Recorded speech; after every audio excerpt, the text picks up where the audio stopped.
Hello everybody.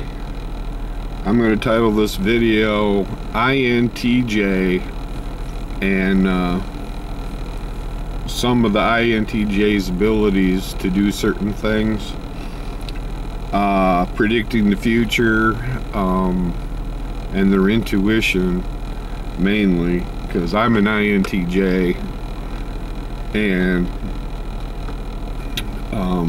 my views on the world are quite a bit different than everybody else's. I mean, there's a huge difference, and I always thought that the personality types were like the horoscope,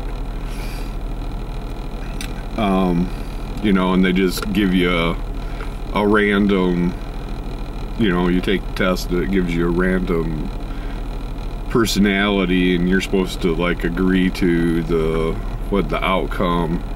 I think about 3 years ago I took the test. Didn't do much. I wasn't impressed.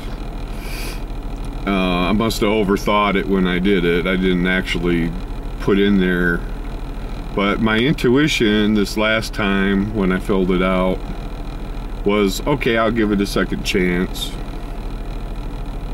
and I'll just put in there what I do, because I think I was putting in there, I overthought it and was putting in there what I was thinking or feeling. I think what I was feeling about the answers and not what I actually do, and it came out a bit different. I was really surprised because I like logic. I like it to be logical, but you know, I've developed my feeling side a long time ago, and because people were just so mean, you know, mean and rotten, and that helped develop my feeling side. It's too bad it took that to do it, but I've had my feeling side for a very, very long time. It helps, I think, with the INTJ, it helps to have a good mother, you know, that's on top of it. And because she keeps real. You know, me as an INTJ, I liked it real, you know. It kept it real. I don't know how else to say it. It might be funny, but, you know.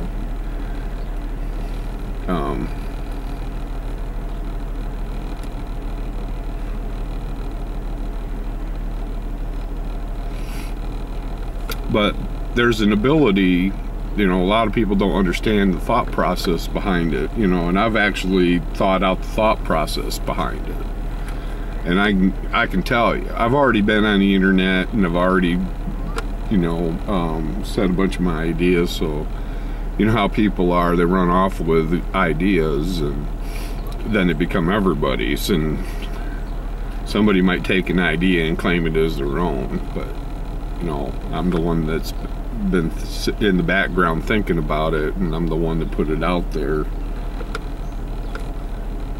You know, as many things that I have put out there, and people only care about what's free, and they don't want to give anybody any credit for it. And you have to pardon me today because I'm a little bit congested and I'm coughing a lot, and the weather kind of got me down a little bit.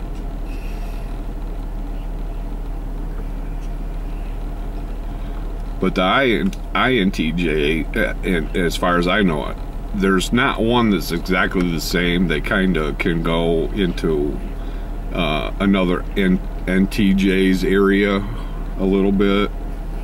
But me as a child, when I was growing up,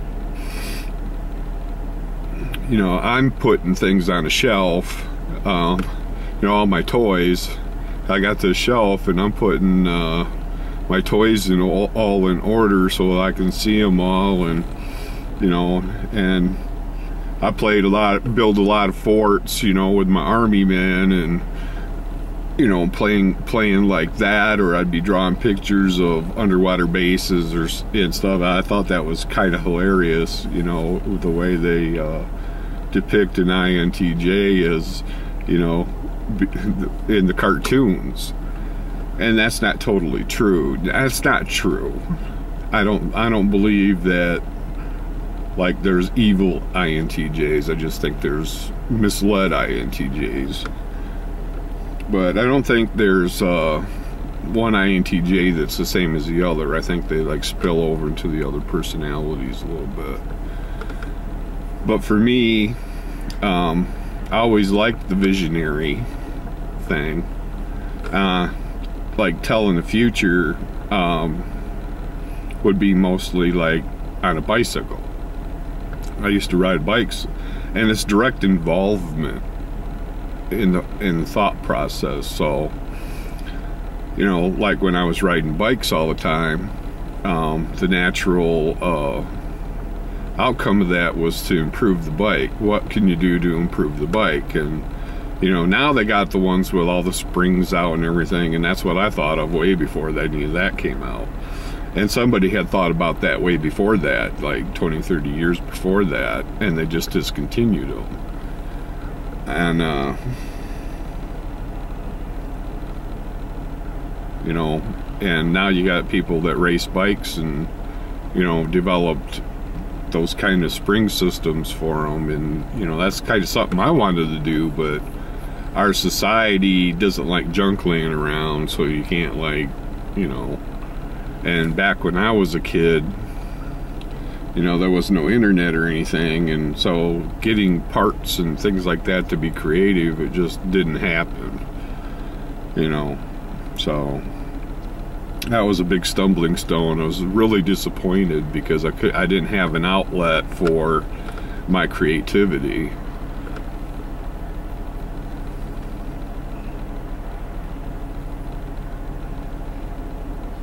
But it's the future of whatever it is to its natural outcome, the way it should be done. And so, like, when you think about the bike, you're coming to its logical conclusion, what works best. So it's the evolution of, as far as you can take it with what you know. When I was sitting and thinking about the magnetic motor, started with as a child, and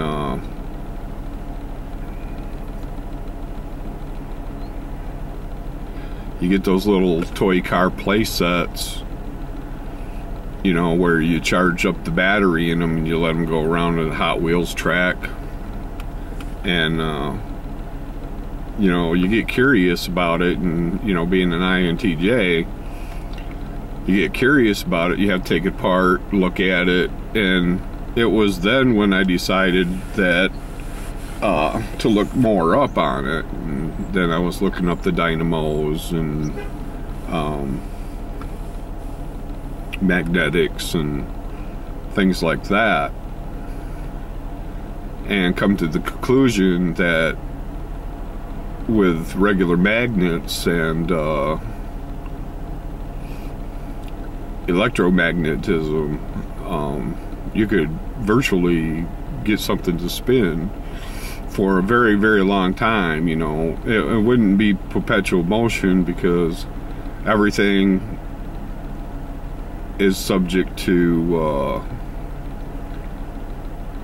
wear down, tear down. You know, this world disintegrates and everything in it. So you can't have a perpetual motion, but you can have something that will spin for a very, very long time.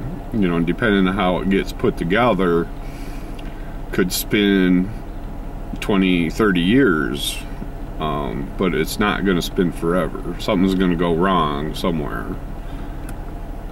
And the natural conclusion of that was when I was came up with a cut geometry where you can get the ions to stay in the same direction, but you can also cut it so that it gets placed together. And the one problem with that is you can change the magnetic direction by placing too many magnets. You have to make sure that the magnets will go together in that order. You know, and then if you have regular metal in it that can be electromagnetized, you can actually run wires through the setup and you know, integrate it into the metal itself. And might take a while, but you know, if you have enough magnets together where you place one magnet on top of the other, you know, like a disc, and then place it on a 45-degree angle, you know, the weight might be an issue, but you might be able to stack several depending on the weight and what it's made out of, and get them to spin and create electricity like that. But you know, that is like the max final conclusion of what that product could be. But just figuring it out was a challenge, and you know, and I finally thought it out, and a friend of mine came and wanted some ideas because he had a friend that was interested in ideas that worked for a popular place. I think everybody buys products from them. Yeah, and I told him how it works, the falling away effect of how things stay in orbit. You know, you have the gravity below and you have the speed above, and it's a balance, you know. And I told him that if he put the magnets in line and stuck rubber between them and they were all the same size, that they should run down a track if it had wheels on it, if it was set up right, and it did. And I never saw magnetic shielding before that when I told that, but it went into a popular place and was utilized and put on YouTube. But you know, prove it. You know, you give ideas away, and because you know, the problem is you can't find anything to make anything out of. And the world's got everything like clogged up so that you can't. So the creativity goes down the drain, and somebody else that can do it, can find the stuff, gets the credit for it. But I believe that's the inline motor, not the staggered magnetics. But I can see how the staggered magnetics work. It's kind of the same principle, just more rows. So, and the whole idea behind that motor was to actually put it in a car and have it always spinning and charging the batteries, and make the car go down the road. So it's probably eventually going to come, but not for a long time, because people are making too much money with what they're doing.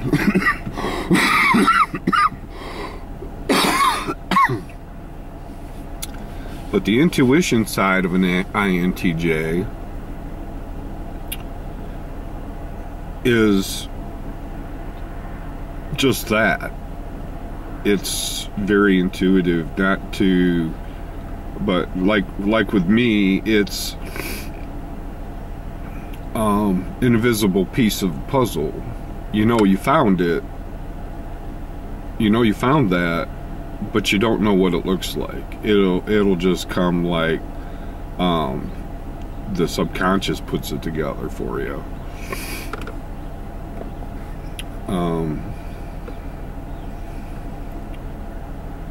So if I'm doing something, or thinking about something and the intuition kicks in, it's because I've picked up an invisible piece to the puzzle.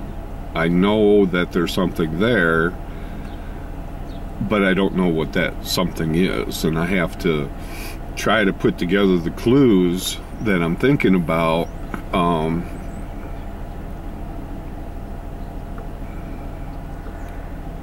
Kind of like, the best way to explain it is like a savant, an acquired savant, not a dysfunctional one, but somebody that has had something happen, and the trauma from it causes the brain to rethink how it does everything. And I can't say that I haven't had any trauma in my life. I've had plenty, but whatever it is, the ability to see that piece of the puzzle, I can't see it. I just know that it's there, and I'll have to take all the clues that I have. I'll have to explain it to myself out loud, what it is that I feel and what it is that the clues are, and then I can start to investigate. And I remember one time when I figured out people to a certain extent because the pattern kept repeating, and the pattern's very important because that goes into the future. Because once you can establish a pattern to it, then you know it, like Blade said in the movie, if you know the nature of the thing, then you know what it's capable of, and that gives the outcome. So the patterns give the outcome to a certain percentage, and then the rest is the natural order of the evolution of it. It's more like the percentage of how high the percentage is to failure, or how high the percentage is if you know people are a certain way and where they're going and what's going to happen to them.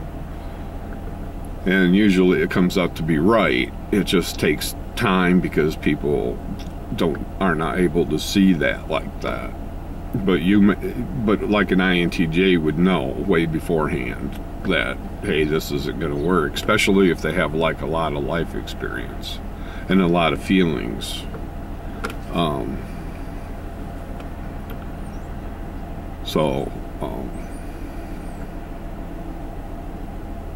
The one I know, remember the one day when I saw the pattern with people, it was pretty amazing because the implications of it were, the potential of it was like a bomb dropping. It was something I didn't see, but I had gotten around enough and had enough interaction with people and enough interaction with my feelings that the lady I was dating said the exact same thing another lady had said way before that, and it was really emotional, you know, and because pain kind of brings that out, the severe emotion. And when you're facing severe emotion, you're trying to think of a way out of it, and and normally that doesn't happen. People are very, you know, they say INTJs are not very feeling and strict and everything, but they get hurt really easy.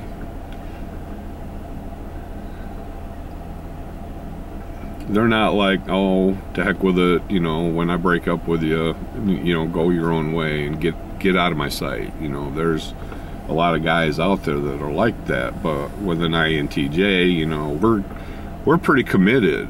You know, we have a lot invested in it, and people just don't see us for who we really are. you know, the visionary type person, and what could come out of that. Some really great things can come out of that, you know, where I've had my religious side, and then I had my scientific side, and then I have my processes side,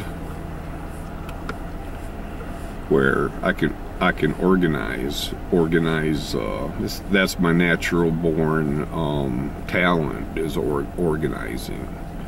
And I can think out, like at work, that was the very first thing I did when I first hired in, because it was a very new company. They were very unorganized with how they did everything, and the natural process of it was to reorganize it and put it in an order that could be done, and with easier, you know, because the way I was thinking was, everybody wants to make everything so hard, you know, where it's almost impossible to do anything, and that's not the way I would think about it. You know, I would think, well, gee, if it's going to benefit anyone, it should benefit the employee first. You know, if you're going to stick some kind of machine in there that does something, then it should benefit the employee first. Make it better on the employee, not harder on the employee. Just because you think it's right doesn't mean it's right. You didn't talk to the employee about safety and the outcome of it in the future, what they would think that would be. And you know, some ideas don't have no effect on the production rates, and other ideas do, and some ideas are just plain bad because they hurt everybody, and they don't stop and think about it when they put in a $10,000 machine that's supposed to do something, and it doesn't do it. You gotta run around it, and it's doing the work, and you're running around it to make sure it's doing the work. And but off of that spiel, and so, you know, and I was like that even as a kid. But there's another side to an INTJ, and that's intuition. That's the part of the missing puzzle. And like I said, not all INTJs can do the same thing as another INTJ. It's more specialized, and where you want to, and what you want to become, why you want to become it, and things like that. It's more personal, and because it's personal, it hits the inside and wants to come out, but we may not always know what that something is that wants to come out. So when my girlfriend did that, and I became hurt over it, it's not like that now. I wouldn't really be hurt over it, because I realized that people don't understand. You know, they're off running around doing what they want to do, and they don't. They're the ones that actually are unemotional, not an INTJ. Okay, so that's one, and it's because of the lack of understanding into an INTJ. And a lot of people don't even care about personality types. But I remember I had to, I couldn't figure it out. I went everywhere, and finally I decided there was a bookstore, and I went in there and I says, I don't know what I'm seeing or why I'm seeing it. I just know there's something there. So I explained it to the lady that was there. Later on, I got to know her a little better, her and her family. But she had already known. She just didn't take a lot of stock in it. She took some stock in it, but I don't think she, I don't know if they used it or not, but she was telling me about the personality differences. She was, and then recommended a book, and I just wanted something basic that I could understand. And I remember going home and going, "Oh my gosh, that is exactly what I see." I just didn't understand the depth of what I saw. And it's like that with an INTJ, the ones that develop those skills. It's not, I can't say it's their natural skill, but I know like with me, it's the organization is my natural skill. But I don't think it would be for every INTJ. I think it just depends on what they want to do, their natural ability that they're born with.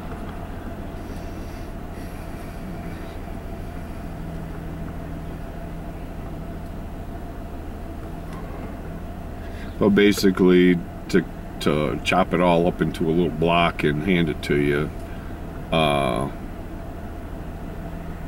that is in language skills. You know, it's not that men and women want, I don't know, it's not, it's more like they want the same thing, but the communication skills are so different that it's hard to understand what people want because they can't explain it. And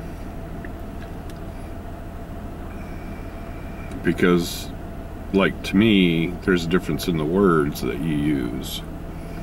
I try to keep it simple as I can, and that tries to get the point across the best. There's not a lot of verbal abuse, because that interferes with the thought processes, and it tries to make you look more important than you really are. And a lot of people that can't prove anything will be abusive in the words, and that's a type of aggression. People they feel sorry for you when you do that, and it's not a good thing to. It's not a good thing.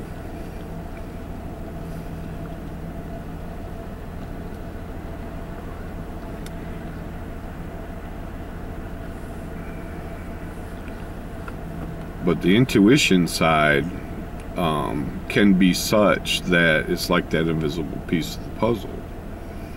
So, like, if I were to study religion and I put my emotion, my internal emotion behind it, the drive, and on top of the intuition, and intuition's a lot like the women's intuition. Men can be more intuitive than women can be, but it's a developed skill too. Because I remember my mother, and it seems like, you know, you try to be sneaky about stuff. It's not that you're doing anything wrong, but you try to be sneaky. You know, my mother was one of those, it didn't matter what you did, she knew. I don't know how she knew, but she knew. And it was, she had a photographic memory or something. I don't know, I never did figure it out how she did it, but you could be as sneaky as you could be, and she'd remember exactly how everything was. And it didn't matter how long you looked at the puzzle to figure out where everything should be. It was, she would know.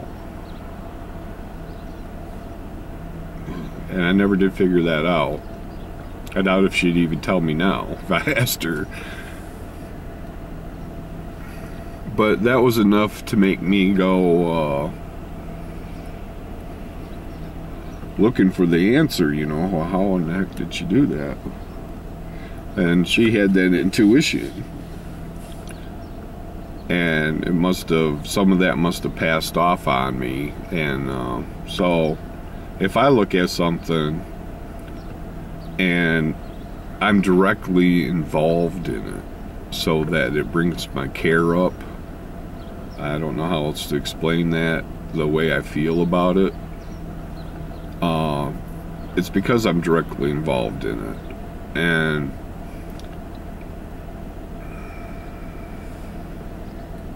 because of that, I put more thought into how it's supposed to look.